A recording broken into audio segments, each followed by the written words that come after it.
سلام دوستان عزیز، مخلصیم. آقا اگر که ربات پاز شما رو به عنوان یک مثلا اکانت متقلب تشخیص داده و به شما توکنی داده نشده، اینجا فرصت اعتراض دارید. خب من فیلداشو یکی یکی توضیح میدم که چطوری پر کنید.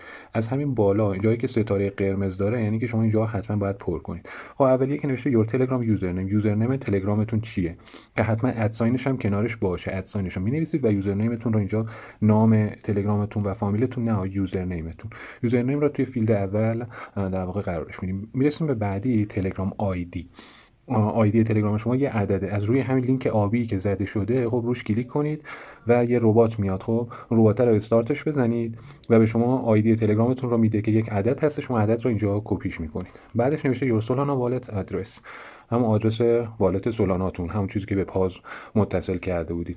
آدرس والت سولانا رو اینجا کپی میکنید. بعدش یور تون والت ادرس، همون آدرس تونی که قبلا برای حالا پاز استفاده میکردید. هرچند دیگه نیازی به آدرس تون و اینا که الان توی نسخه وبش نیست، ولی آدرسی که قبلا شما به پاز متصل کرده بودید همون رو در واقع توی این فیلد چهارم کپی میکنید.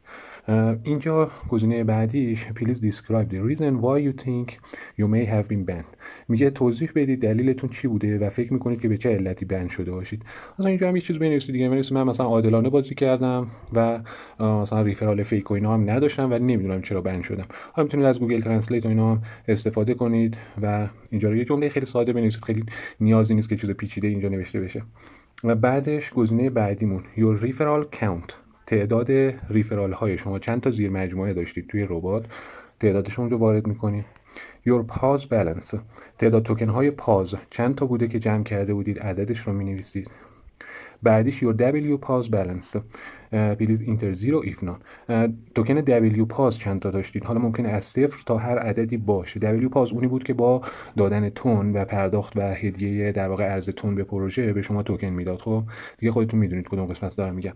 اونجا هم هر تعدادی که توکن W pause داشتید تعدادش رو وارد کنید. بعدش این طرف اینجا your voting badge، چه نشانی داشتین. اون عکس کوچیکی بود که بالای توکناتون نشون میداد. ممکنه که هیچ چیزی نبوده باشه، یا نشان برنز داشته باشید، دومیه، سیلور سومی، گلد نشان چهارمی، دایموند الماس نشان پنجمی و گوت هم که عکس اون بوزه بودش، این هم نشان در واقع ششم بود. هر نشانی که داشتین اینجا مشخص کنید. و سوال بعدی were you eligible to mint pause voucher، آیا شما واجد شرایط برای دریافت ووچر بودید یا نه؟ کاری نداره که آیا دریافت کردید یا نه، آیا واجد شرایط بودید یا نه. کسایی واجد شرایط بودن که بیشتر از 300,000 تا توکن داشتن. پس اگر شما بیشتر از 300,000 تا توکن توی حسابتون داشتید اینجا رو باید یس بزنید. اگر هم کمتر داشتید که نو میزنید. و آخری آیا ووچر پاز رو دریافت کردید و ضربش کردید یا نه.